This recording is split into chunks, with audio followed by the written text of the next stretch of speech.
Please take your seats.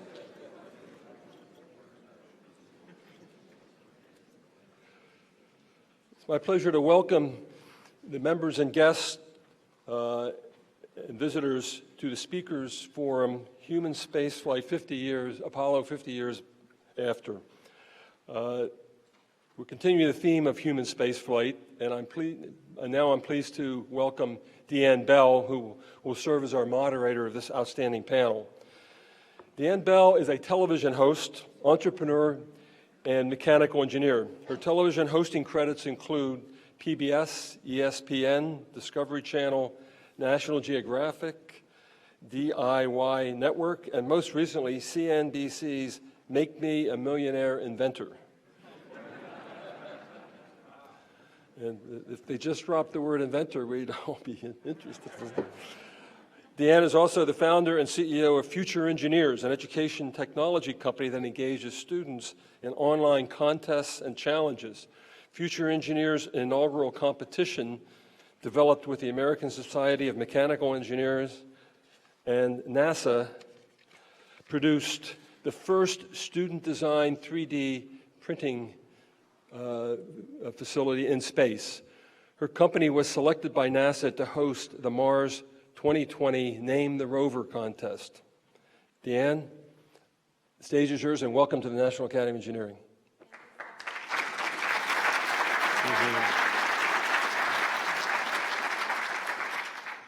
Well, welcome everyone to the National Academy of Engineering's Forum on Human Spaceflight, Apollo 50 Years On.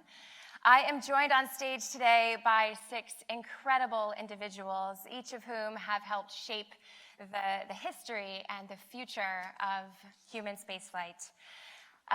So I'll give a little introduction. He gave an introduction about myself, but as he said, my name is Deanne. I, much like many of our panelists today, am an engineer. Unlike most of our panelists today, I have never been to space, which gives you an idea of the impressiveness next to me. But I did grow up in Brevard County, Florida, and Cape Canaveral, and I have watched many of you launch to space, and it has been an inspiration in my life and one of the reasons that I chose to pursue engineering. I've gone on to have a bit of an atypical career. I'm an engineering TV host nowadays, and also founder and CEO of Future Engineers. And we actually have a current challenge that was launched with NASA where students can name the next Mars rover. So I don't know if you know, but the Mars Curiosity rover was named by a kindergarten through 12th grade student. So right now we have a contest live. It's until November 1st. So if you have any kids or grandkids that want to be a part of space history, I encourage them to go online and submit their name. So speaking of space history, I'm going to tell you about our panelists here today, and I want to let you know that their placement here on stage is not a coincidence. We really have a chronology here from Apollo on to thinking about going to Mars. Right here on my left, we have General Tom Stafford, so NASA astronaut, former NASA astronaut with the Gemini and Apollo programs. Next, we have Captain Bob Crippen, shuttle astronaut, also joined in 1969 in the Apollo days. Next, we have Dr. Sandy Magnus, another former shuttle astronaut, also spent 4.5 months on the International Space Station. After that, we have Captain Chris Ferguson, also a former shuttle NASA astronaut, also now a Boeing commercial astronaut, which is quite exciting. After that, we have Hans Königsmann. He is the VP of Flight and Build Reliability at SpaceX. He joined SpaceX in 2002 since its inception and was employee number 4, debatably 3. So Hans and I share the title of never having been to space, but I want to caveat that with yet. Because I'm hoping with all the work going on the commercial side that maybe all of us will have the opportunity to go to space one day. And at the end, we have Major General Charlie Bolden. He is a former shuttle astronaut and also former NASA administrator during the Obama administration, and really oversaw the transition from the Space Shuttle program to a new era of space exploration where low Earth orbit is now being turned over to commercial entities, and we're looking forward to new technologies going on to Mars. So the way the panel is going to work today is we're really going to separate it into 3 different segments. The first segment, we're going to give all of our speakers time just to share a bit about themselves. And then we're going to have about a 30-minute Q&A, and then we're going to transition out to the audience. So start thinking about your questions and what you want to ask our panelists. Okay, so we're going to start over here on my left with General Thomas Stafford. You ready? Yes, so I was going to start out myself. So General Thomas Stafford received his bachelor's degree with honors in electrical and mechanical engineering from the U.S. Naval Academy and graduated first in his class at the United States Air Force Test Pilot School in 1959. He then went on to become an American legend. In 1965, he piloted Gemini 6, the first rendezvous in space, and in 1966, he commanded Gemini 9, demonstrating a rendezvous used in the Apollo lunar missions. He headed the mission planning analysis and software development for Project Apollo. As commander of Apollo 10 in 1969, he flew the first rendezvous around the moon and designated the first lunar landing site. He also commanded the Apollo-Soyuz mission, which culminated in the historic first meeting in space between U.S. astronauts and Soviet cosmonauts, ending the international space race. He also holds the Mach 36 world speed record. General Stafford has flown 4 types of spacecraft and more than 100 types of aircraft. As commanding general at Edwards Air Force Base, he presided over the development of multiple aircraft. Also at the Air Force, he conceived of and started the stealth aircraft programs and the roadmap for the F-22 Raptor. At this point, I think you understand why it is my honor and pleasure to introduce General Thomas Stafford. Thank you.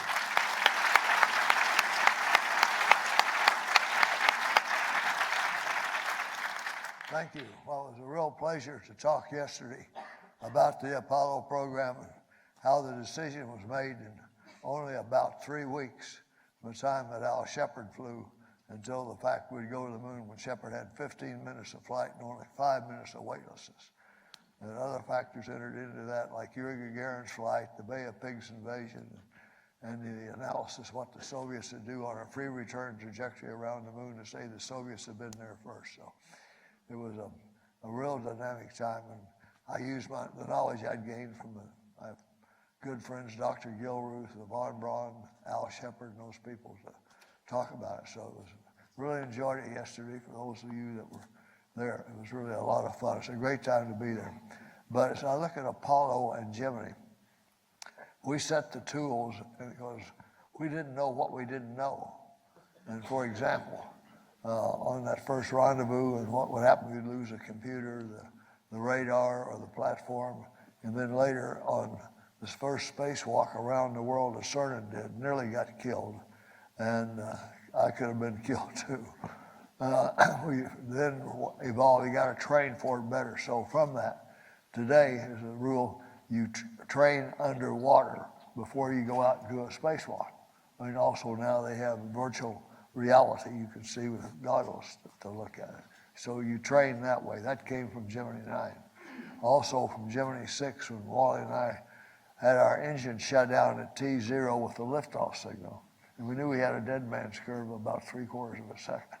We learned that you've got to have in there the system, not maybe complete automatic, but there's a manual override and all this. This has to be a very complex thing you do, and you do it right. We also learned lessons like on Apollo 13. I'm sure you've all seen the movie, a lot of it.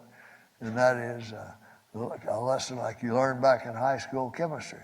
When you mix acid and water, you always pour acid into water. You do not pour water into acid because you have some bad results.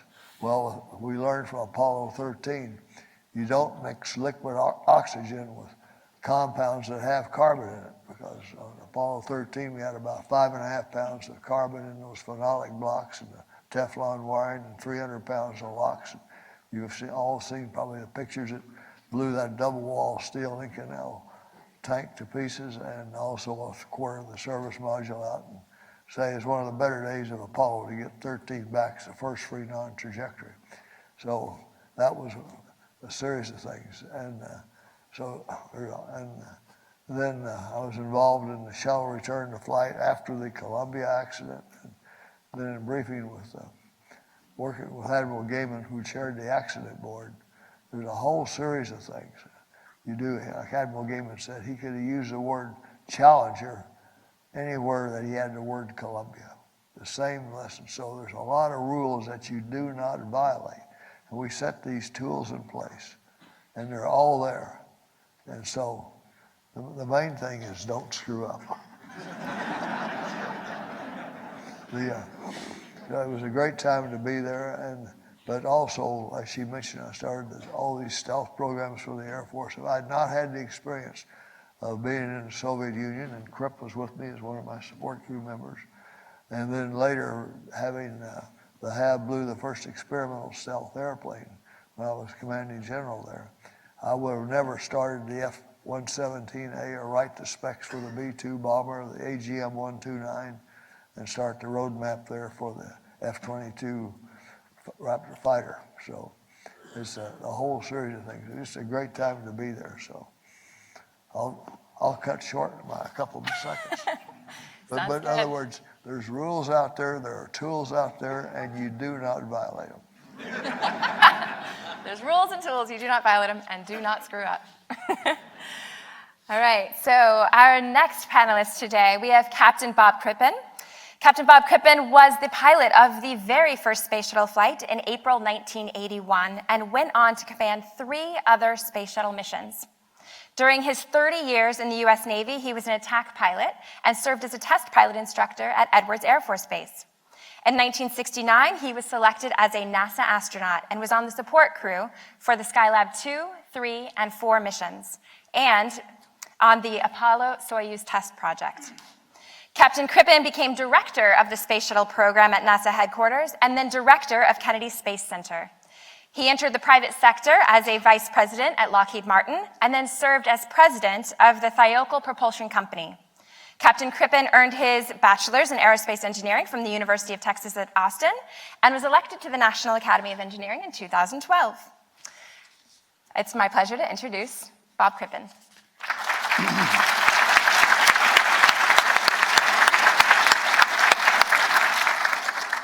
Thank you, Deanne, and good morning. I am really pleased that Al Romig pulled together this panel of friends of mine. It's great to be up here, especially with my former boss and friend, Tom Stafford. As he indicated, he selected me as one of his support crew for the Apollo-Soyuz mission and took us over to Russia, to Star City, and the Soviet Union. Yes, it was, but it was still the Russia part of it. And even out to their launch site, which was, I think we were the first foreigners to ever visit that. And then I had the pleasure of tucking Tom and the rest of his crew into the command module for their launch on Apollo-Soyuz. So we go back a long ways, as he indicated. But it's also a pleasure to be up here with Sandy Magnus and Chris Ferguson, who flew the last shuttle flight. And one of my fondest memories, I was just telling Sandy, was John Young and my commander and I got to do a photo op with them because we represented the bookends of the space shuttle program, if you will. I joined NASA right after Apollo 11, 50 years ago, long time, so I'm older than dirt too. But I had come off a program that was a highly classified Department of Defense program called the Manned Orbiting Laboratory, a MOLD for short. It was highly classified. Just a few years ago, it was finally declassified. Our job was to take high-resolution photographs of the Soviet Union. But when that program was canceled, they took 7 of us crew members off of that and transferred us over to the NASA astronaut office. We didn't do any training, didn't go through a selection process with NASA. We just walked in the door and they put us to work. But there were some similarities between the Skylab program and what was being developed by NASA and the MOL. So that was my first assignment, was to go follow or bird dog what was going on with the development of Skylab, to make sure the crew interfaces were acceptable. And I worked throughout the program and its flights, which started off kind of traumatic, but it ended up being a great program. When that was concluded, I was assigned to go start doing the same thing following the development of the space shuttle, which had just been announced. So a lot of people think of the job of an astronaut as mostly training, but most of my career with NASA was spent in doing engineering work following the development of the spacecraft. And I would imagine that the current astronaut office is doing the same thing with the vehicles that are being developed today by Lockheed, Boeing, and SpaceX. So there is a lot of engineering work that the astronauts are assigned to do. I was both surprised and honored when John Young, our most experienced astronaut in the office at that time, selected me to be his crewmate for the first space shuttle flight, STS-1. It's great training with John and flying that mission, certainly one of the highlights of my life. As Deanne indicated, I went on to command 3 other flights, and it turns out most of those flights were also engineering test flights to make sure the space shuttle would do what we had designed it to do. And when looking back, I'm very proud of the space shuttle program. Yes, we had 2 terrible accidents, and I lost some very close friends. But when you look at the sum of the 30 years that it was flying, early on in the program, we did some important Department of Defense missions that I think contributed significantly to us winning the Cold War. The shuttle made it possible to fly payloads like the Hubble Space Telescope and the other great observatories that have revolutionized our knowledge of the universe. And it also made possible the building of the International Space Station, which is an engineering marvel that is still up there today doing its job. So in summary, I think the space shuttle program is something we'll look back on fondly. It'll be a long time before we ever see a vehicle that's anywhere near as capable of that. And I was sorely disappointed when in 2011 the program was terminated. And I was primarily disappointed because we didn't have another capability to put our crews in space and would be dependent on Russia to do that. And we have been for the past 8 years. So I'll conclude with that because I'm anxious to hear how the Starliner and the Dragon capsules are going to correct that problem very soon. So thank you.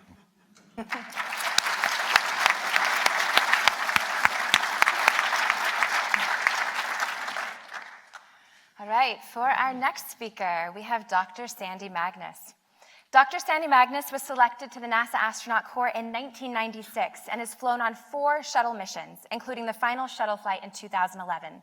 She flew to the International Space Station in November 2008, where she spent 4.5 months on board the ISS as flight engineer and science officer. Following her assignment on station, she served at NASA headquarters and as the deputy chief of the astronaut office. During her time at NASA, Dr. Magnus worked extensively with the international community, including with Europe, Japan, Brazil, and in Russia. Dr. Magnus is now the Deputy Director for Engineering within the Office of the Secretary of Defense, Research and Engineering. Prior to working at NASA, Dr. Magnus was a stealth engineer at McDonnell Douglas. She earned her bachelor's in physics and master's in electrical engineering from Missouri University of Science and Technology and her PhD from Georgia Tech. Help me in welcoming Dr. Sandy Magnus.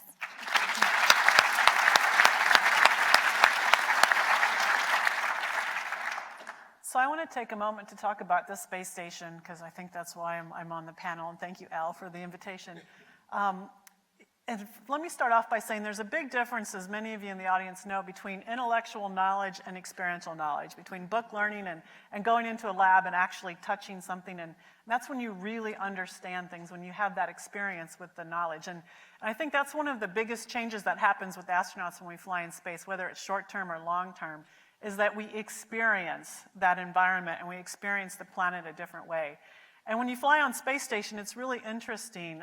You adapt into the environment at a completely different level than when you're just up there sort of as a tourist for a 10 or 11 or 12-day flight. And I didn't even realize that was happening until the crew came to pick me up in March when I saw them float across the hatch, and they looked so awkward and so unsure of their motions and just not tippy-toeing, but just very gingerly moving their bodies as they moved through the spacecraft, trying not to touch things. And I basically said to Koichi, I said, hey, let me take you back. He was replacing me. I said, let me take you back to the service module and show you how to use the treadmill. And I just took off because I knew immediately what handrail I was going to bounce off that handrail, and then I was going to bounce off that handrail, and I was going to go straight through the PMA and hit that one bag, and I knew exactly how I was going to translate through. Newton's laws, by the way, drives your world when you live in space. And I just took off, and Koichi catches up with me eventually, and he's like, wow, you really move fast. And I was amazed, like, really? I didn't realize it. And that's when I realized I had adapted to a whole new level. And it's interesting because when you experience that and you realize it was normal for me to get up every morning and float through my day and talk to people around the world in different countries about all the amazing science and things that we were doing, it was normal to have the Earth out the window, to the extent that after maybe a month or so, I almost took it for granted, looking out the window, that there was an Earth floating by below me and the beauty of it and how amazing that really was. And so we have this ability to adapt that I think is really important. But when you're up there and you're experiencing it changes your perspective. And let me share one of the greatest perspective changes that I had. And that was the perspective about gravity. And everybody on the stage who's been in space has experienced this, but to me it was absolutely incredibly amazing as we were re-entering and slowing down and falling back into Earth's gravity well, to experience gravity for the first time as an external force. And it was weird, and it made no sense, and I was appalled at how horrible it was.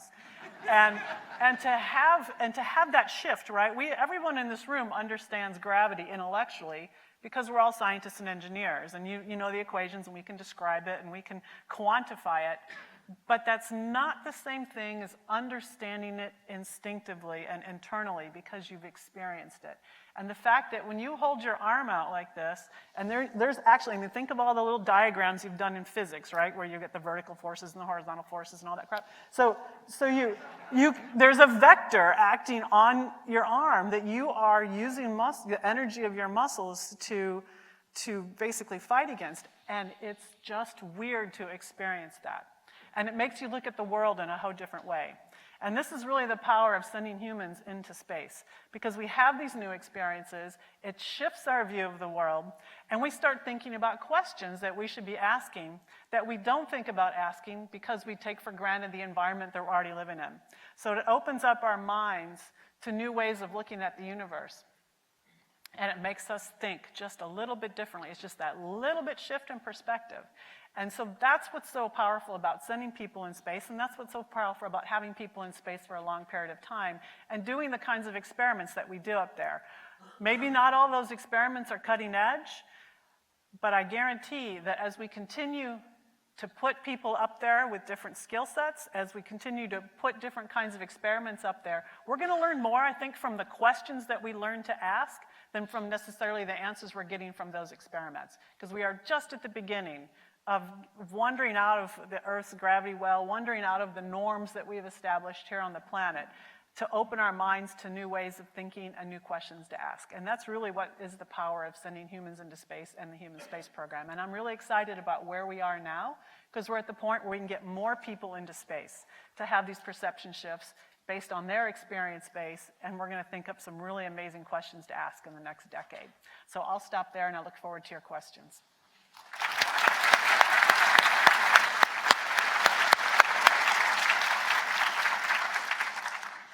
All right, and on to our next speaker.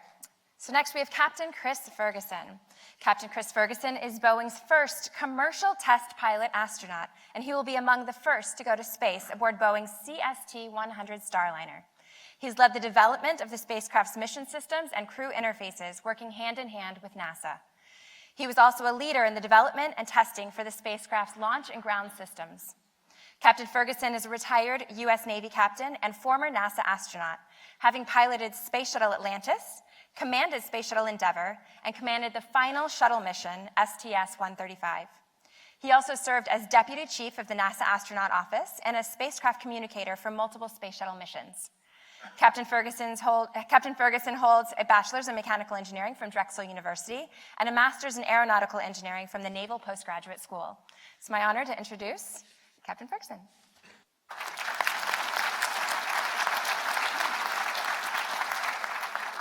I always love listening to Sandy Magnus' stories. She makes space seem so incredibly compelling. Even the audience, some of whom have been in space, looked and listened very attentively, myself included. What I'd like to do is maybe talk a little bit about the future. Cripp had mentioned that the shuttle program ended in 2011 without an immediate replacement to get us back to low Earth orbit. We have been working diligently over the course of the last 8 years. 2014 specifically was when the big contract was let to return Americans to low Earth orbit aboard a commercial spacecraft. It warrants a little bit of an explanation of what exactly is a commercial spacecraft. What really is happening here is NASA will begin purchasing services. They will begin purchasing services to take astronauts from the surface of the Earth up to the International Space Station and return them safely after about 6 months. The benefit of something like this is it allows NASA to focus on exploration missions beyond low Earth orbit and turning the role of transporting people and cargo to low Earth orbit over to commercial companies. And it comes at a great value to the taxpayers. We are actually on the cusp, after some delays, of returning Americans to space, and I think you'll see that it came out in the news probably late this year, early next year, after an absence of about 8 years. So I'm very excited to show you this. This next chart will look a little bit like the NFL's red zone, if you're familiar with it, but it was my way of avoiding the 2-chart limit. Actually, this one first, just a real brief description of what our vehicle looks like. On the left-hand side there, you see the spacecraft, which is the vehicle that will take astronauts up and down. It has a very Apollo-like appearance.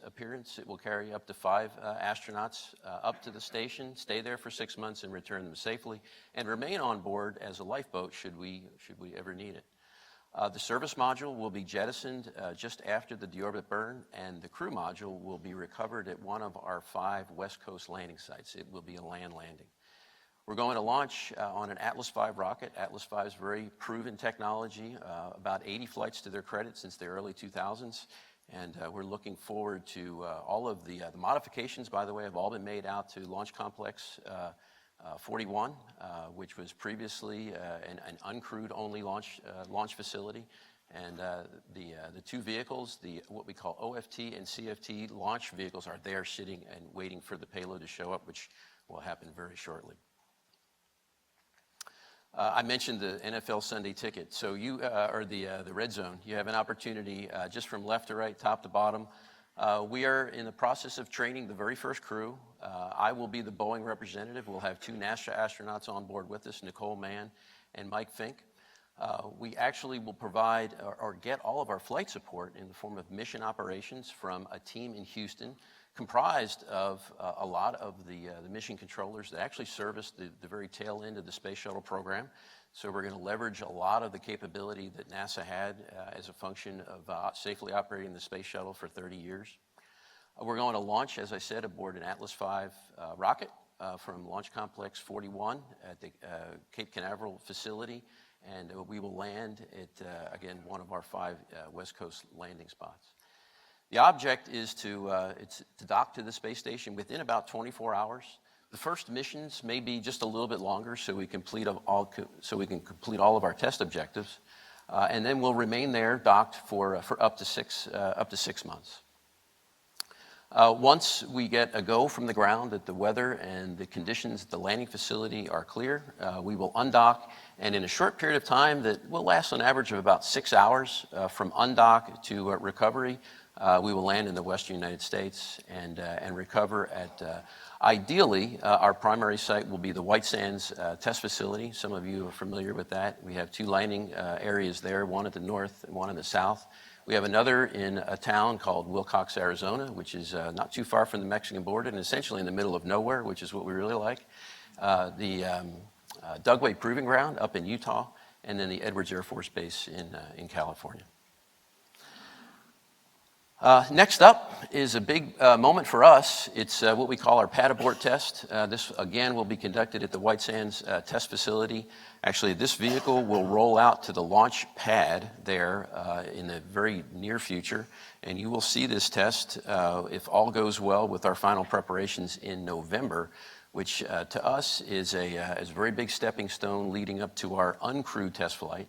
We will fly an uncrewed orbital test flight, which will dock to the International Space Station prior to putting a crew on board in the near future. So again, that's just a little summary. I do look forward to your questions, but this is what the future of spaceflight holds. Thank you.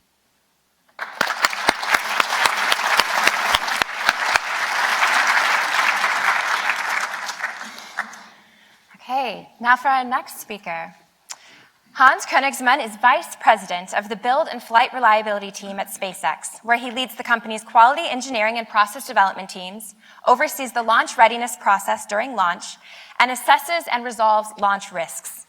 He's built up the avionics, software, and guidance, navigation, and control departments at SpaceX and developed their launch readiness process. He was the chief avionics architect of the Falcon 1 and early Falcon 9 efforts, and launch chief engineer for the last 3 Falcon 1 missions and most of the Falcon 9 flights.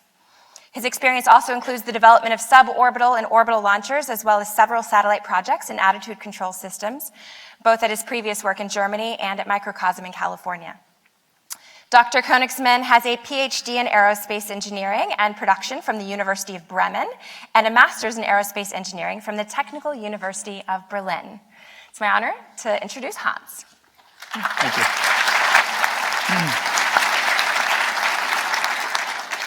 Thank you. Thank you. It's an honor to be on this panel, and I realize that my flight time is about less than your space time.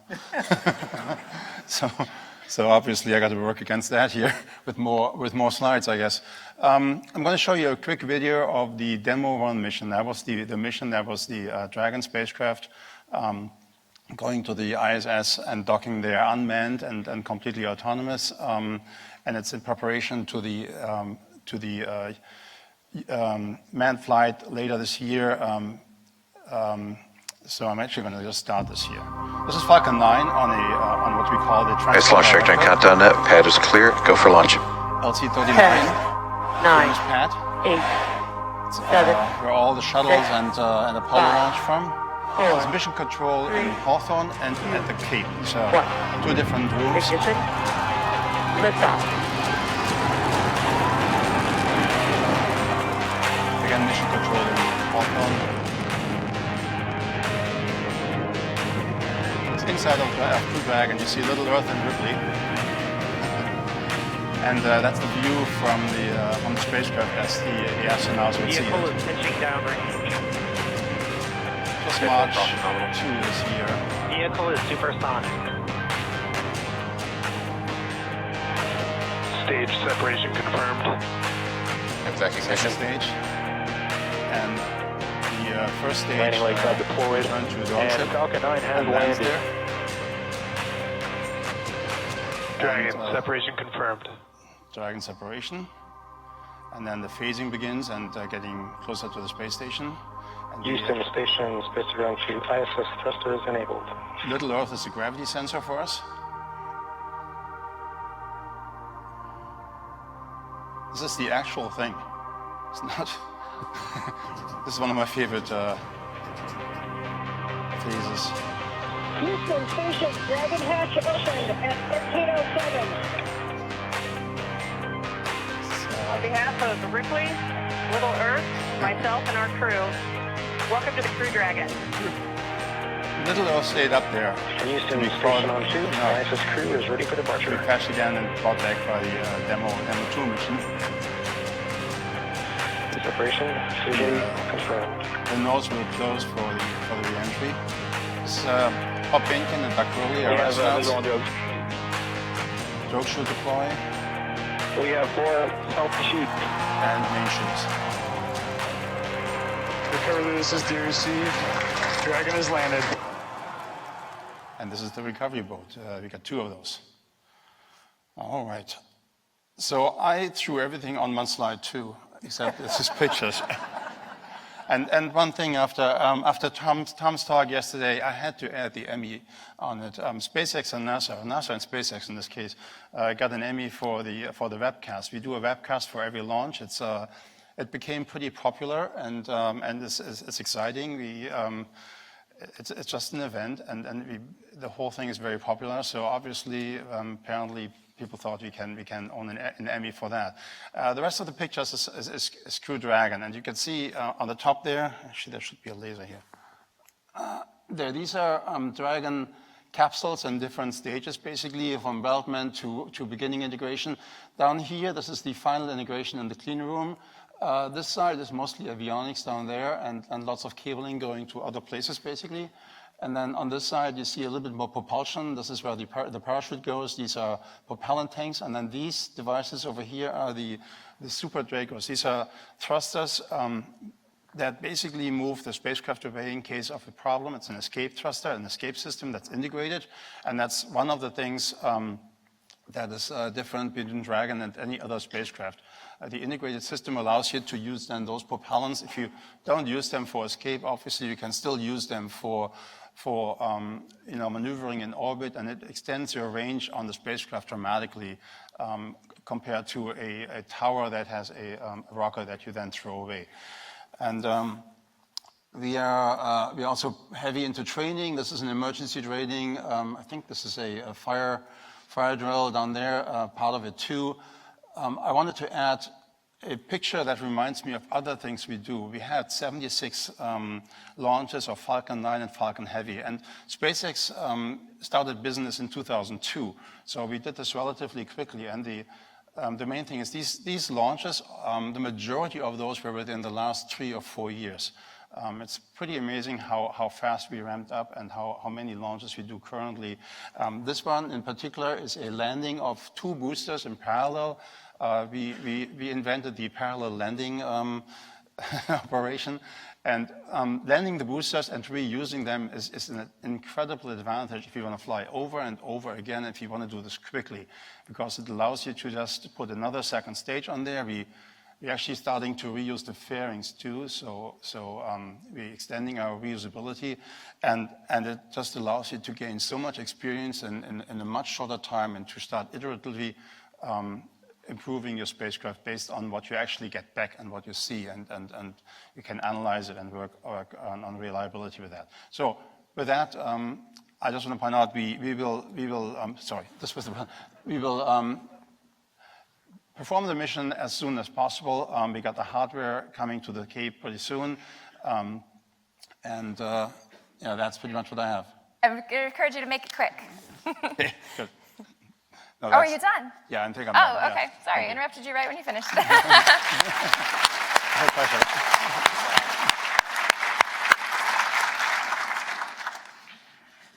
Amazing. And at the end of the line, last but definitely not least, we have Major General Charles Bolden Jr.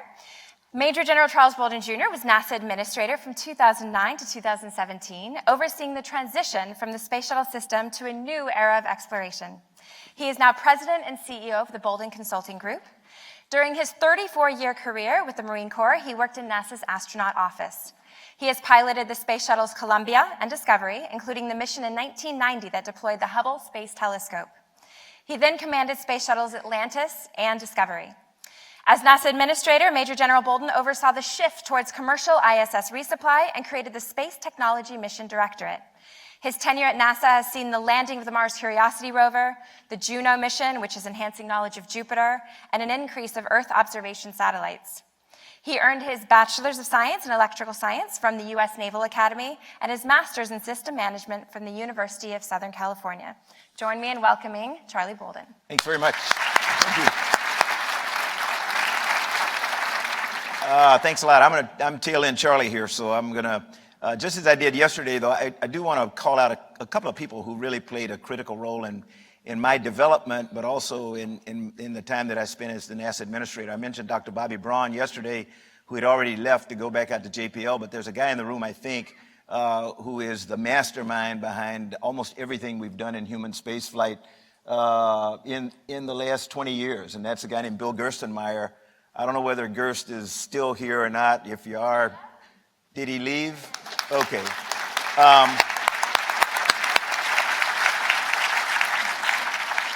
One of the things I learned a long time ago when I came to the Naval Academy, and then when I became a Marine and went through basic school, they always said, listen to the gunny. Those of you who have served in the military will understand what I'm saying. Listen to the gunny or listen to the chief, which means you have very smart people who happen not to be officers.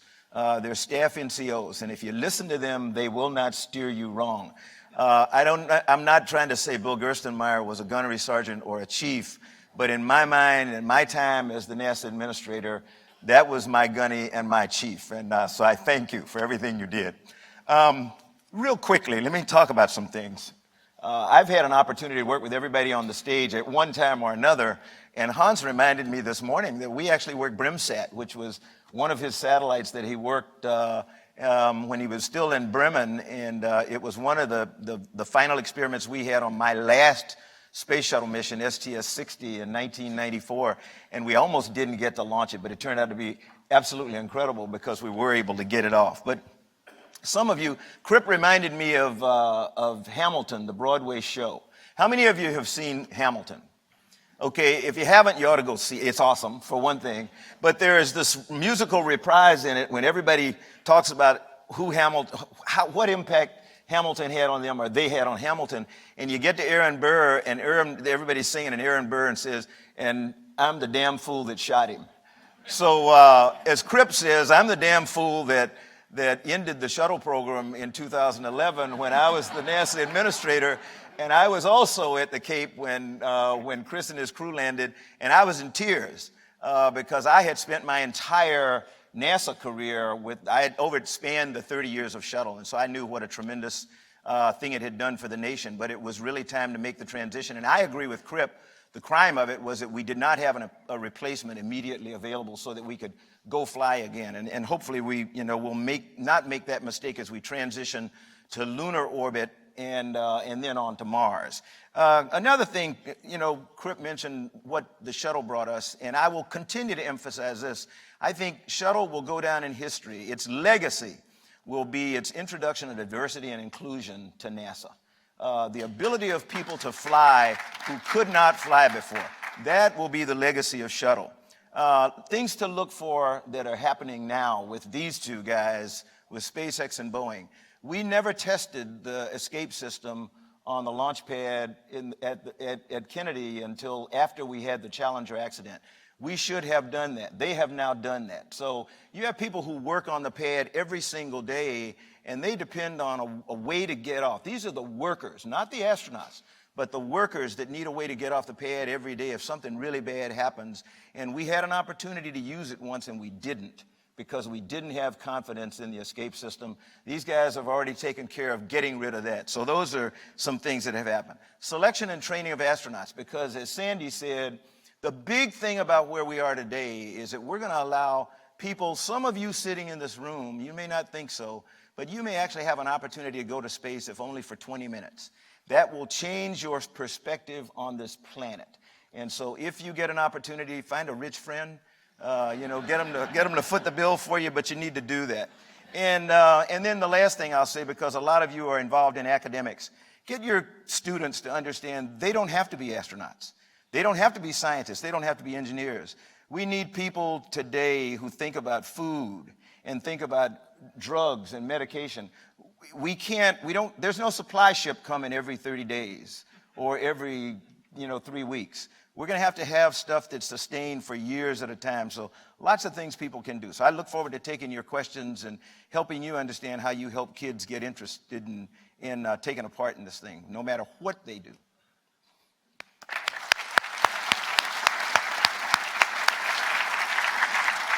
Here, here. All right, now is when it gets fun. Not that wasn't incredibly fun already, but now we're going to do some Q&A. And I really want to start our discussion today really by celebrating history. We're talking Apollo 50 years on. And when you think about the Apollo program, at its time, it was on the cutting edge, from Saturn V to the command module to the lunar module. But from a human perspective, it really taught us, how humans have the capacity to explore and to pioneer. So I'd love for each of you just to share one aspect of Apollo, whether it's a person or a moment or a feat of technology that's inspired you or influenced you in your work in space or in life. So I'm going to start, why don't we start here? Because I think you started as a NASA astronaut in 1969, Bob. So I think you probably have countless inspirations to share. Well, I was inspired, actually, the original Mercury 7. Okay. People were part of my inspiration, and then Tom here. But as I said, I joined the program while Apollo was in progress, but it was the people in it that really inspired me to try to emulate them. Sandy, how about you? 5 when the Apollo landed, when Apollo 11 landed on the moon, and so I don't remember much of it. Sorry. That's okay. But I will say that what's really inspiring about the Apollo program is the fact, again, you go back to perception shifts, right? Now all of a sudden we put people on the moon, and it really, really inspired the whole world about, hey, wow, if we can do that, then maybe there's something I can do in space too. And so for those of you who live in the DC area, on October 21st, here in DC at the Convention Center is the International Astronautical Congress, which brings together the whole global space community. And what we're celebrating this year at that Congress is the impact of Apollo, and 50 years on to see what has happened in the space industry in those last 50 years. And it's going to be an incredible display of not only what the United States has accomplished and continuing to aim for, but what the rest of the world has engaged in too. And so the theme of the conference is Power of the Past, Promise of the Future. And I think that pivotal moment when men stepped on the moon really inspired the whole planet to where we are today and the trajectory of where we're going tomorrow. So it continues to have an impact, and I think that will be true for the next 50 years as well. So for those of you who are in DC, I invite you to come to the Congress and see what's going on globally in space. It's pretty impressive. I was 8, and I do remember watching it on a black and white television in my parents' basement. It was, it obviously stuck with me. I sort of went on, and my mother saved these little sketches I would make of the lunar module. I was a pretty creative 8-year-old. But hey, fast forward. I read a book called Digital Apollo. I don't know if anybody here has ever read that book, but it was not a story about astronauts. It was really not even a story about people. It was a story about how we did it. On a technical level, how did we get to the moon? I mean, we invented guidance systems that didn't exist. We invented docking systems that nobody really knew would work. But how did we really do this? How did people position themselves to land on the moon?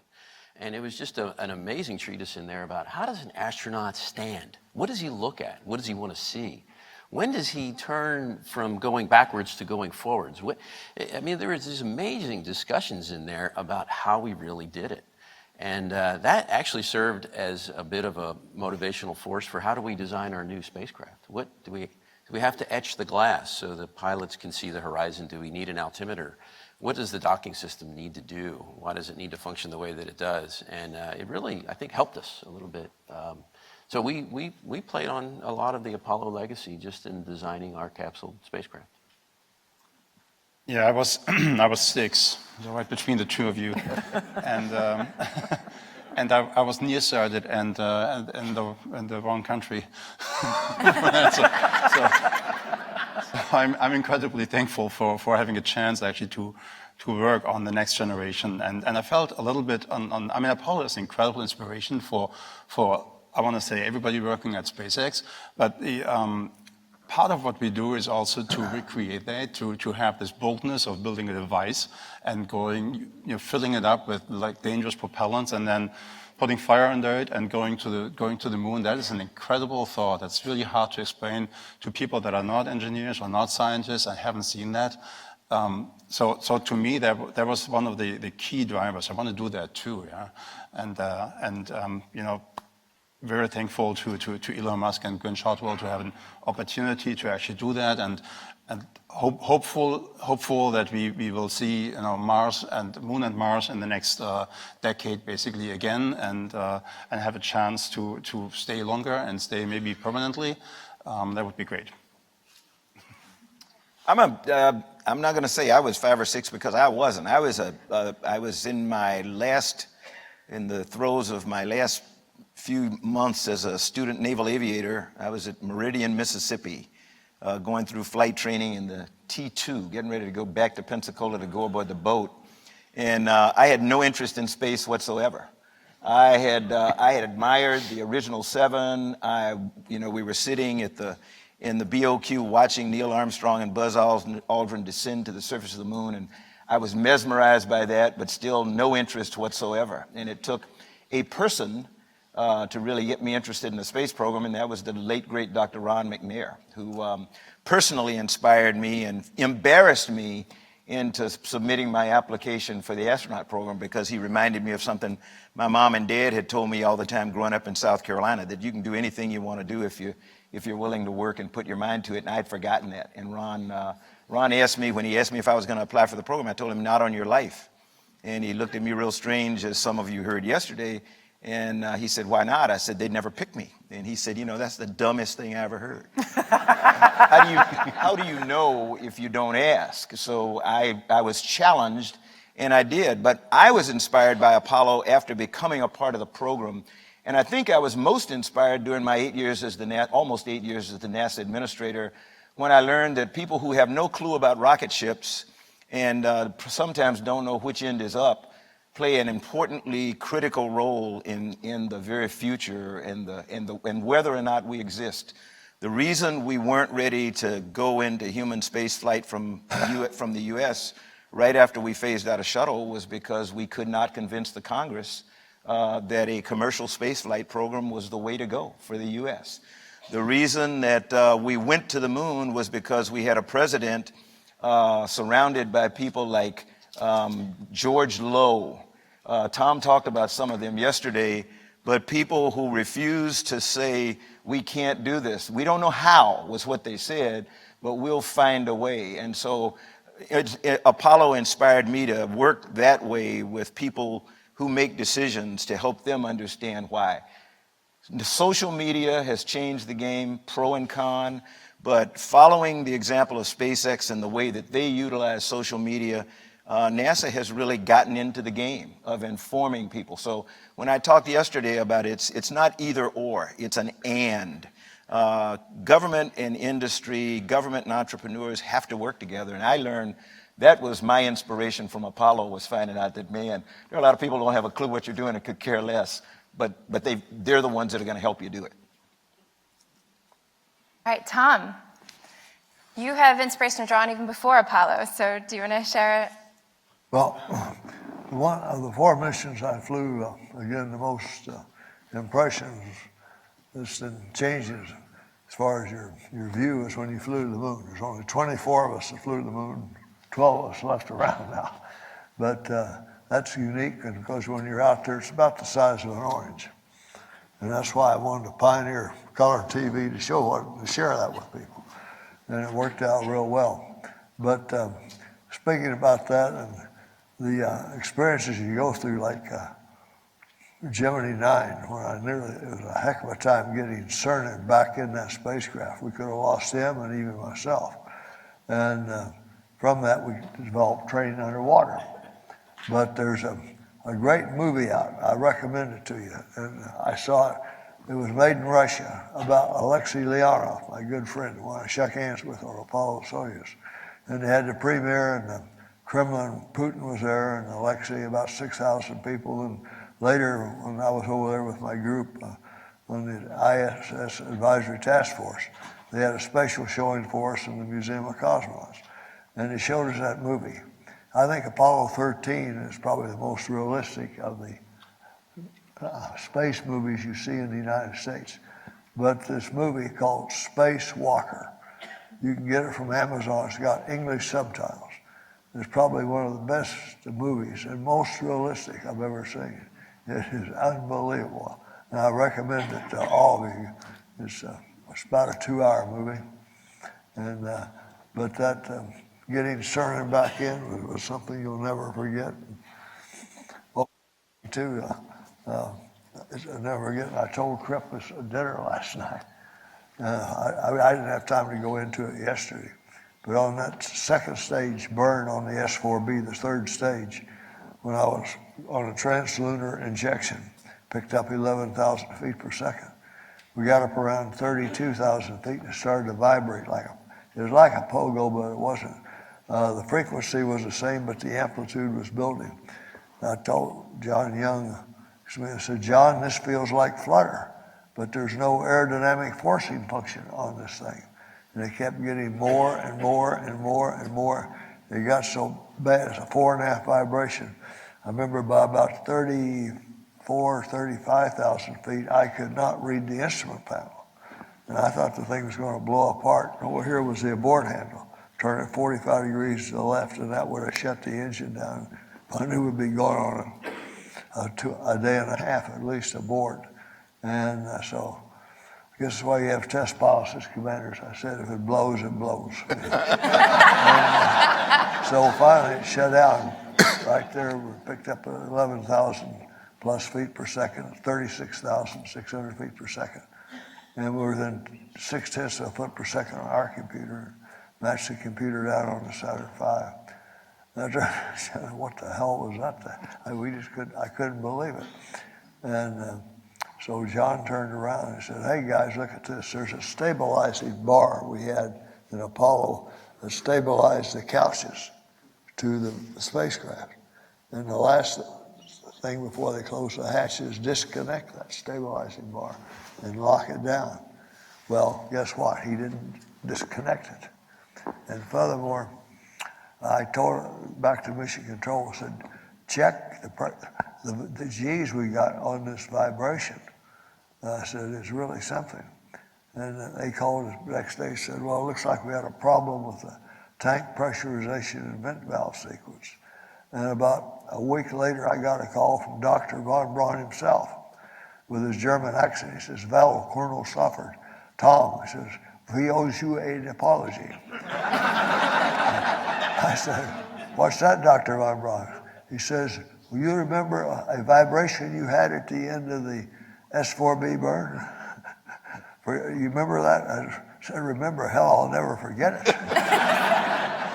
He says, Val, we had the tank pressurization valve set too close to the vent valve. And they got into a harmonization sequence. And that fed down into the engine, which fed some more. And then we were on this stabilizing bar, so we were on a cantilever. So we were really shaking all the pieces out there. But we fixed that one real easy. We made double sure that when they closed the hatch, the stabilizing bar, 2 people check was down. And number 2, they set a wide variance between the tank pressurization and vent valve. And no other Apollo had the problem. Amazing. I am also so impressed that your memory is like a trap. Like he's like quoting speeds. It's so impressive. All right, so on to the next question. I really want to look towards the future of space travel or human spaceflight.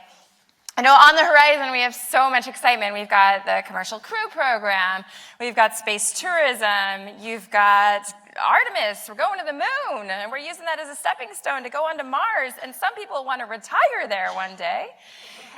There is so much excitement. So I'd love for each of you to share what you're looking forward to most about the future of space exploration, and what do you think the critical technologies are that are going to get us there? And are there things from Apollo that still resonate today? So we'll start in the end, Charlie, and then we'll come back this way. The critical technology right now is what we call, we've just got to figure out how to land the kind of masses that we're talking about landing on Mars. So that's something we've got to figure out. Again, if I go back to what SpaceX is doing and has done, we had talked to them about, flying a Dragon to Mars and landing, because it would give us data about a propulsive landing retropropulsive landing on Mars. Again, working with the private sector in experiments that they're doing that keeps NASA from having to do that, allows them to go on and develop the exploration part of the program. The other thing is the human body. We know quite a bit more than we've ever known before, thanks to a lot of the experimentation that's going on station today. But you know, long-term survival on Mars, I think we'll be okay. But it's sort of like a commercial you see on television that says, "Well, I think we'll be okay." Okay is probably not good enough when we're talking about that. So we probably need to figure out exactly how we're going to keep the crew safe in the radiation environment of Mars. I'm a big fan of going underground and using the Martian soil as a safeguard against, so humans live underground, and that's enough for me. Hans. Yeah, the logical step is Mars. SpaceX was built with the background of making the human species multiplanetary, which means Earth and Mars for now. And obviously the big technical problem going to Mars is money. So there are some technical problems too. I mean, money plays into that too. Space flight is super expensive, and so one obvious knob to turn this is reusability, and it's not just reusability; it's rapid reusability. So currently we use our boosters 10 times. They're designed for 10 times. We're going to start the 4th time with the next launch. Actually, Dragon has been used 3 times. Crew Dragon will be used up to 5 times. And so all these things help because you don't have to build something again. You have to inspect it, refurbish it where you need to refurbish it. But ideally, you want to keep that really, really low. Ideally, you want to keep this as low as possible, like an airplane, basically, so that you inspect it, it's still fine, and you have scheduled regular maintenance on boosters and others. We just recently recovered a fairing coming from a 2nd stage, basically in a big net, and saved it from the water, falling into the water, which is super useful. And then we're going to refurbish that, and so obviously we're working part by part.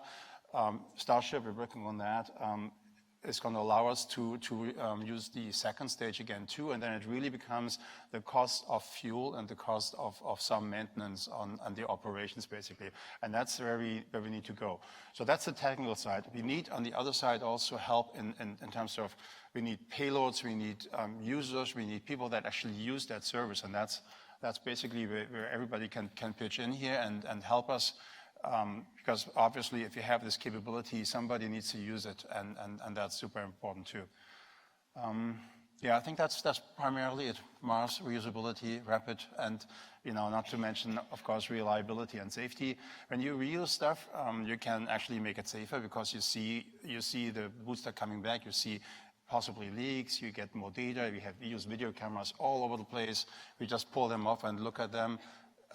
So that helps you too. So reliability, safety, reusability. Chris. I think the biggest asset we have right now that will enable us to get to Mars in the not too far distant future is about 240 kilometers that way. It's the International Space Station. It's the place we're learning to live and work for long durations. How do we purify water, right? How do we get to recycling 95, 98% of our water?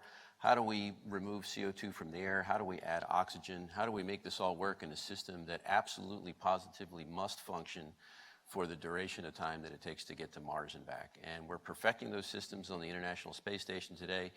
I think we have to look beyond 2028, where the current end of the ISS's life is, and ask the question, to Hans's point, where are the users?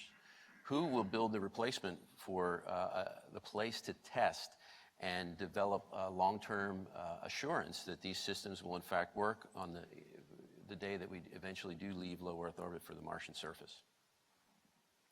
So I look at this 2 different ways. Number one, there's breadth of access, which we're trying to increase in low Earth orbit. And the biggest barrier to that is really the cost of getting people and things up there, which our industry partners are working on to try and, reusability is a key.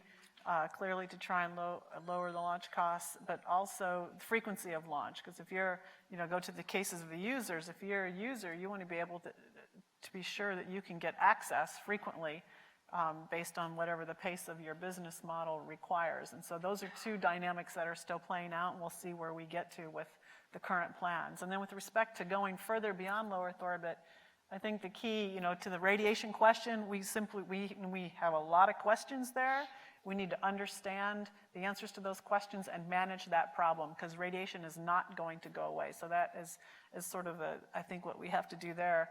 To Chris's point, recycling is important, but I would say it's beyond just creating a 100% closed life support system.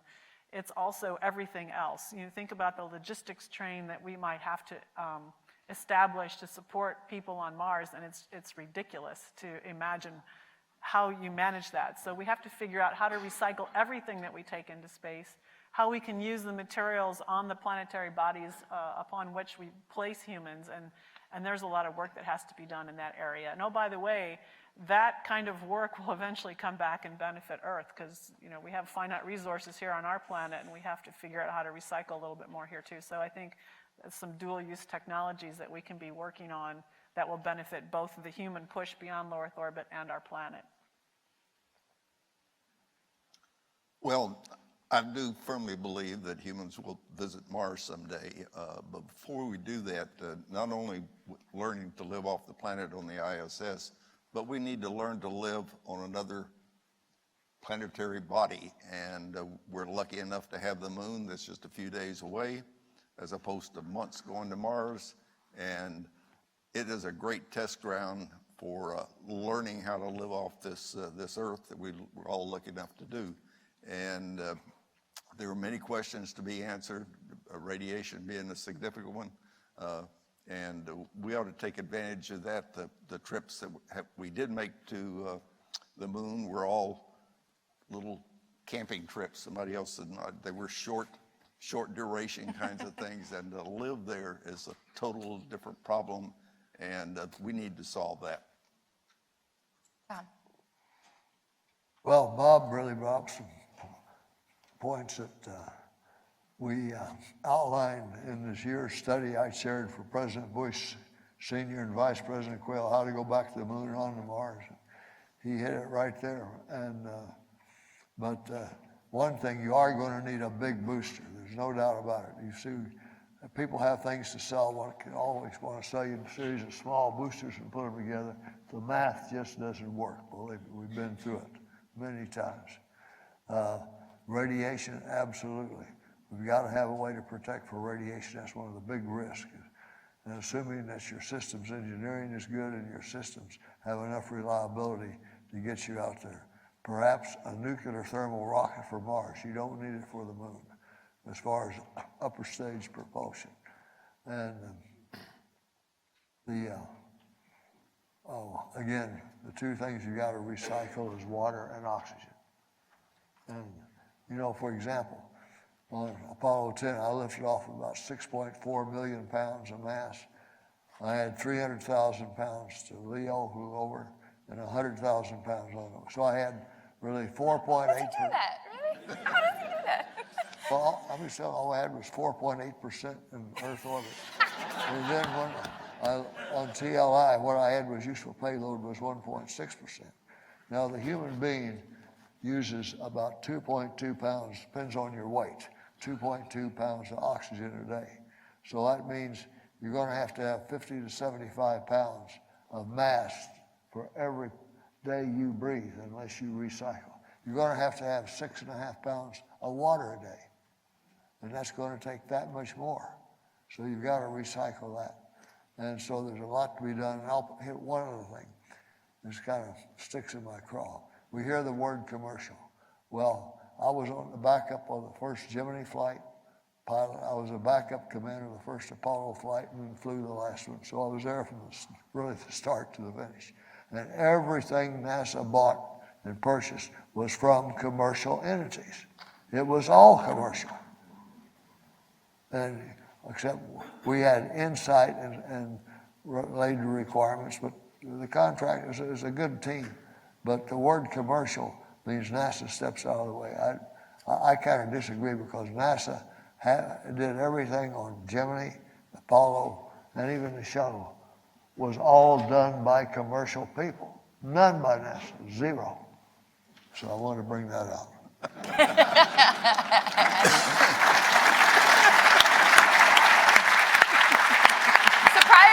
I did a bunch of research, and something that I didn't include in your bio was at some point the guidance system that you did hand calculations in space because the guidance system failed, correct? Now you understand how he can do that. He's a human calculator. I love it.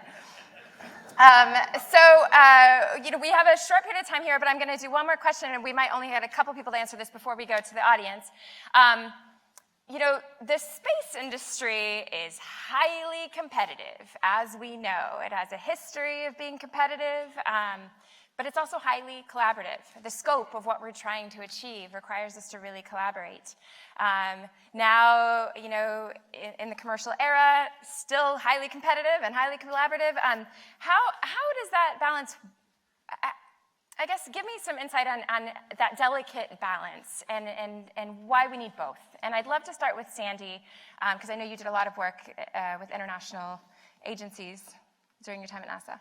Yeah, it is a delicate balance, and I think it's a good dynamic because there's a push-pull amongst the different entities. The competition's good because it makes everybody keep innovating, and the collaboration's good because we learn from each other, because it still is quite risky, quite dynamic. It's a harsh environment to try to operate in. And so keeping that balance where the learning happens across the community, but there's enough competition and poking at each other to spur people to do better is really awesome. And I think it all works at the end of the day, because in my experience working with people around the world in the space program, what I've found is that everybody is really, really passionate about the mission of flying in space, whether that's machines or people or both. And because everybody buys into that and feels that and is passionate about that, we can conquer all kinds of issues that might otherwise create fractionization and just complete dysfunctionality. I mean, we still have some, but in general, the whole community pulls together because they believe in that passionate thing. And it's one thing that I talk about with respect to the International Space Station program is it shows you, going back to collaboration and cooperation, it shows you, that program, what we can do as human beings if we really want to accomplish something difficult.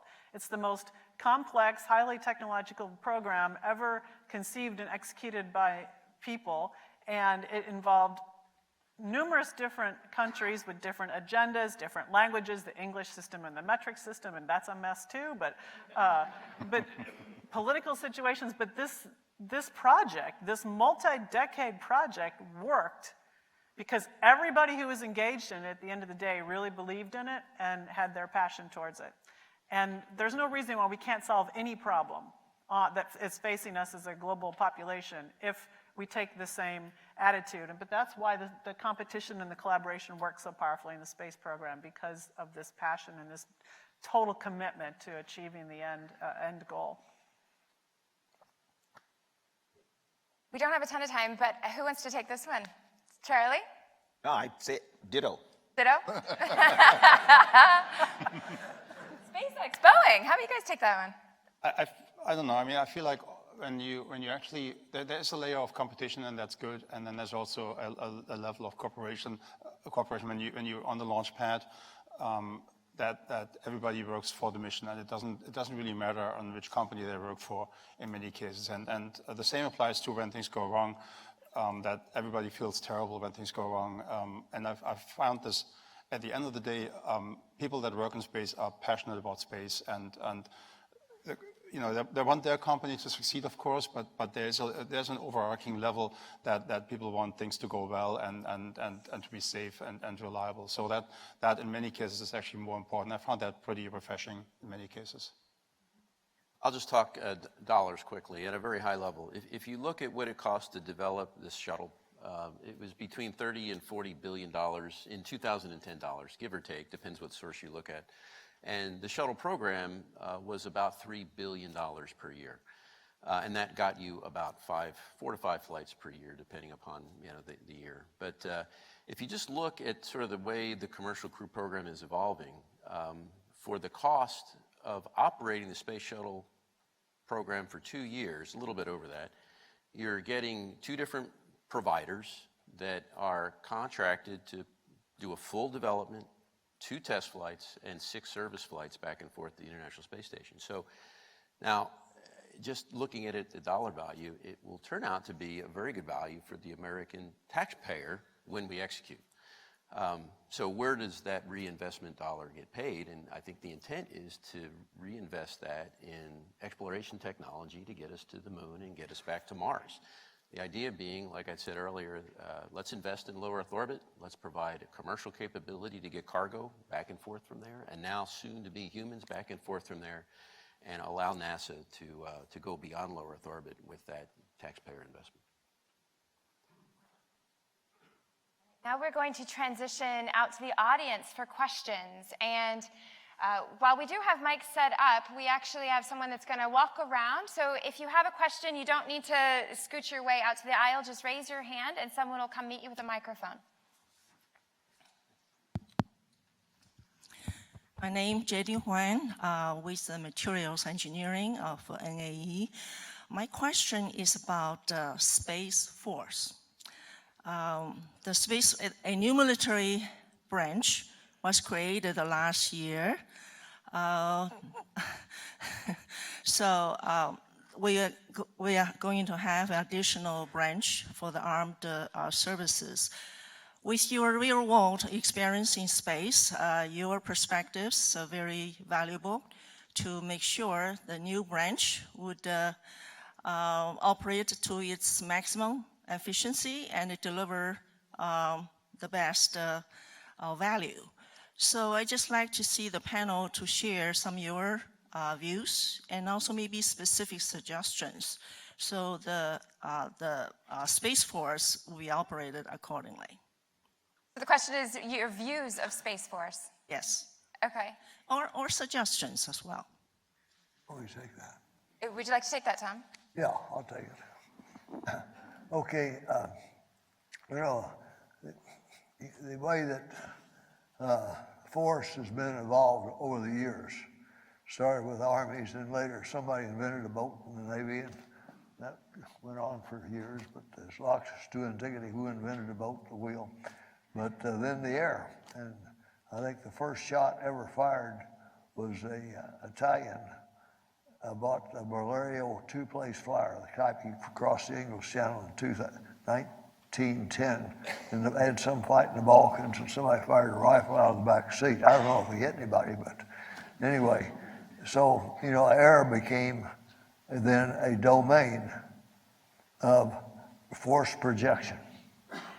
And so all you're doing in this case, you're going higher and you're going faster. And to think that it's not going to be is to be, I think, a little naive. And we know already in open literature what the Chinese are doing with hypersonic glide vehicles. And that's out in space. So. Does anyone else want to take that? No? We have internal views on Space Force up here. Okay, next question. Yeah, my name is Dan Baker from the University of Colorado. I'm a practitioner of space weather, and many of you on the panel have mentioned space radiation as a concern. I guess my question is, how important is it to you, in your mind, for the future to have forecasts of what the space environment is going to be, and to have adequate warning to help, let's say, prepare for the more transient kind of space radiation effects? I think it's important for astronauts, but not nearly as important as it is for us on the planet. You know, space weather today, I'm speaking to the choir here, it is how we anticipate problems to communications. You know, we've been very fortunate in that we have not had a major space weather occurrence that's knocked out satellite communications and the like, but that is a possibility. So I think long before we need to worry about what's the risk to a crew member flying in space, we've got to continually have an ongoing, improving, technologically developing space weather capability just to protect us here on the planet.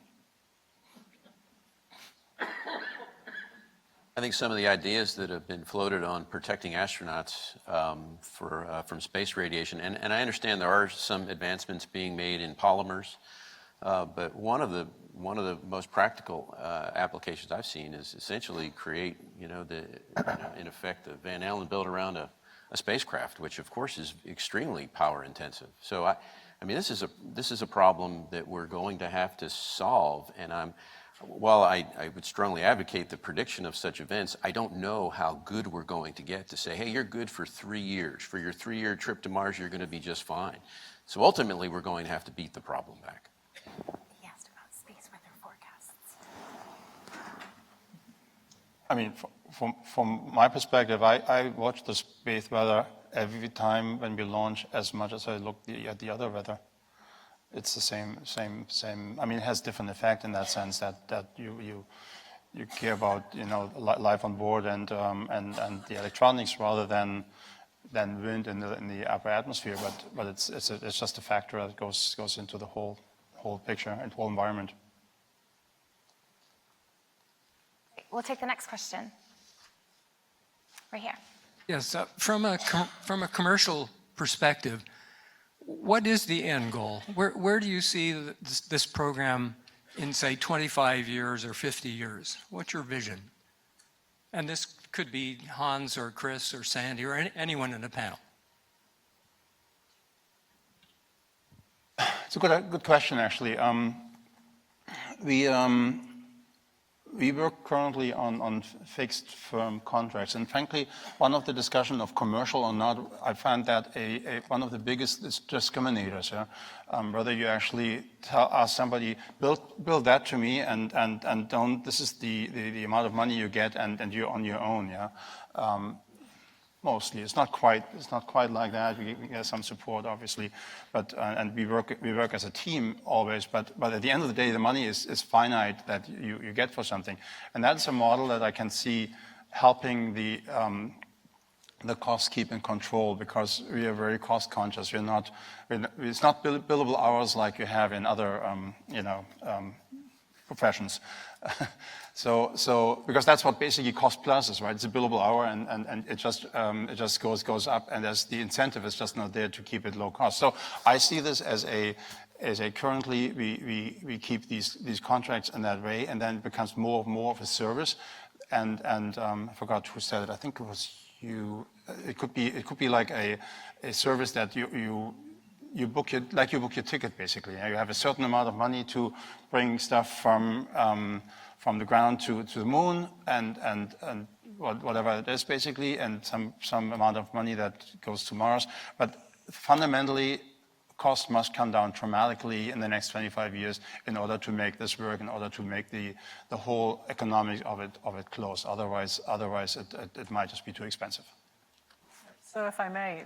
Go ahead. Go for it, Sandy. Yeah, so in a perfect world, 25 or 50 years from now, probably closer to 50 than 25, to Hans's point, the cost of launch had come down. So people like you guys who are very creative and have a very good expertise in certain areas have an opportunity to go have these perception shifts that I mentioned earlier, and then the creative juices flow, and you think of things that you can do in low Earth orbit, things you can take advantage of with microgravity, or business ideas, because what we're really missing now is that piece. We have a lot of capabilities that are going to be coming online, but we haven't quite figured out yet how to develop the markets or how to develop the use cases for the broader private enterprise, if you will, not using the word commercial, but the broader private enterprise. And so getting the access for people to get up there and have good ideas, figuring out what are the platforms beyond the space station, and what other kinds of ventures we can create in space. So 25 to 50 years from now, I'm hoping that we've started to solve those problems, and you see some of that wedge of activity becoming sort of normal.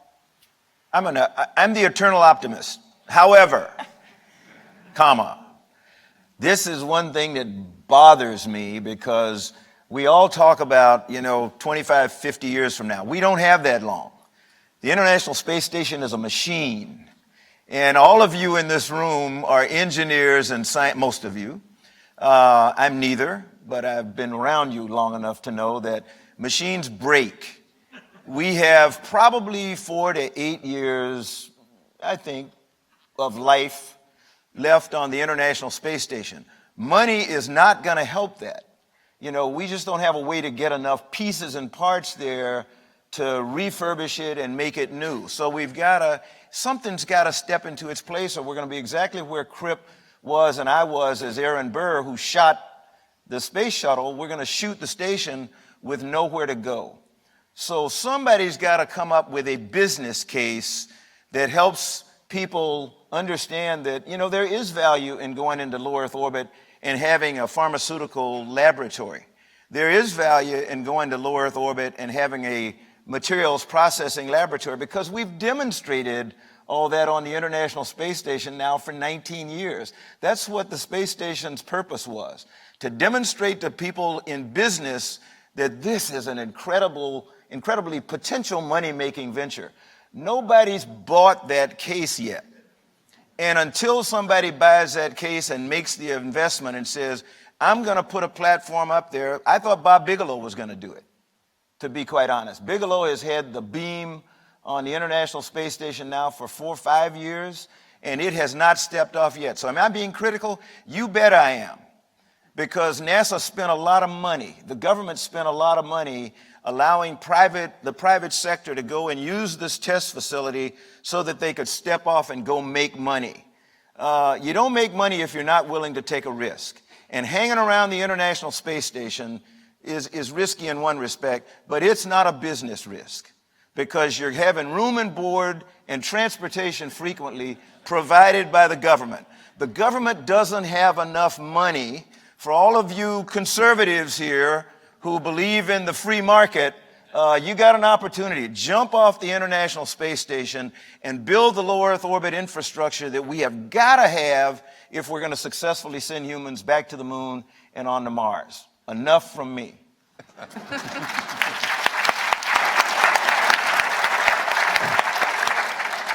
Can I just put a, just to bring the point home. You know, Boeing and SpaceX, at no small cost to the taxpayers, are developing 2 new capabilities to get back and forth to low Earth orbit. We have one customer right now, and that's the International Space Station. We need other markets to evolve. It's taken 9 years to get this far. This is difficult. This is the first time we've done this as a country in 40 years since we developed the space shuttle. Without a destination in 2028 or a commercial market that builds, will we really be ready to retire the capability to get back and forth with humans? I sure hope not. I know you wanted to say something. Well, yesterday I mentioned how fast the Apollo program was turned on. It was done in about 3 weeks. And also, in the same way, the Space Exploration Initiative that President Bush Sr. started was turned off in about as fast by William Jefferson Clinton when he became president. Just bang, he turned it off. Said that was Bush's program, not mine, it's off, boom. And really the same thing happened over in the Obama administration. It wasn't within 3 weeks, but it was turned off. The Constellation program was turned off. Now, I don't know who's going to win the election next November, a year from now, but that can be turned off real fast, what we have there. So I can't forecast who's going to be the chief executive there for the next, say, 2 or 3 cycles. But that can go on, it can go off. That's the big risk. Right, next question. Yep, we got questions, but I'll try to limit it to Hans. I'm glad you can see well now. Yes.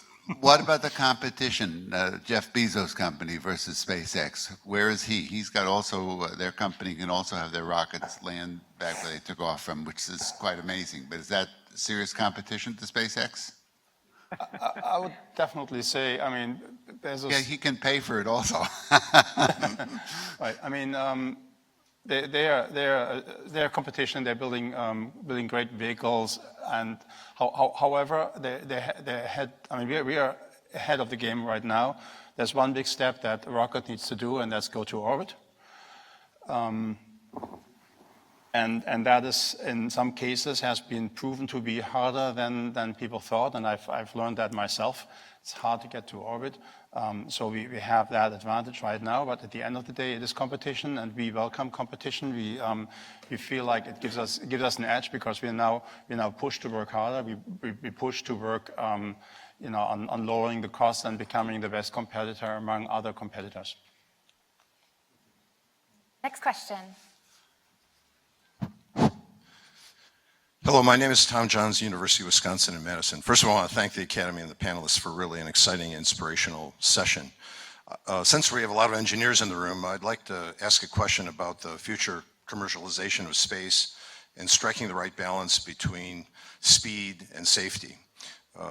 We've seen during the session and the incredible advances that are being made, driven by competition in terms of advances very rapidly in terms of the technology, arguably not fast enough. But on the other hand, this last year has also brought us some insight into what can happen when speed can lead to screw-ups with regard to basic laws of aerospace engineering in terms of redundancy. And so finding the right balance between those two is always a challenge. I'm just curious of what the panelists might comment about what's going on, what the future holds, the role of NASA, on one hand of advocacy, but on the other hand potentially involved in terms of, dare I use the term, regulation or providing that safeguard against a kind of disaster that would be an incredible blow for the whole industry if it happens at a critical moment. Thank you. So I think at the heart of that question, it's about how do you balance speed and safety? Okay, I'll start. Okay. You need to have both. And speed does not mean you don't operate safely. Safety is a mindset as much as it is anything. And Hans and I were talking about this a little bit at breakfast this morning. The safety mindset says, we may be 2 seconds from launch and I don't feel well and I say stop. That's the critical part, is having people who have the ethical background to say this is not right, the shortcuts we're taking are not right, and you go back and look at the program that you have in place and adjust it as necessary. The government doing it, NASA doing it, doesn't mean, because we generally take longer, that doesn't mean we're any more safe than the private sector. Going slow doesn't guarantee you're going to be safe either. It gives you more time to do stupid stuff. I think it's a delicate balance. It's a mindset. I visited with an engineering school recently, and one of the pleas from undergraduates was we need to be taught an ethics course for engineers so that we don't, because one of these days I'm going to have to make a life and death decision, and that needs to be ethically grounded. And so there are a lot of things that don't have anything to do with math and science and engineering that we've got to make sure the young people of today understand. There is right and wrong. There is what is ethical and what's not ethical. And there's a good book for people to read, and it talks about how the Challenger occurred. The underlying title is, I forget. That's what happens at my age. But when we allow things to go on that we know are not right, we infuse that attitude or that culture in our young people. So we as engineers and scientists have got to teach them how to think ethically and how to make the right decision, even if it means the program is slowed for a while, because nothing will end a program like rushing to the end and having it blow up on you. That's done. That's it. People get over being years late and dollars over. People don't frequently get over having. We have never recovered from losing 2 shuttles. I think all of us who've been on spacecraft will say that. You don't recover from that. It's always a scar that you carry with you. So get it right. And Chris, you're. Oh, sorry. Go ahead. If I may, it's the other thing to really think about, as opposed to speed, is just complacency. right?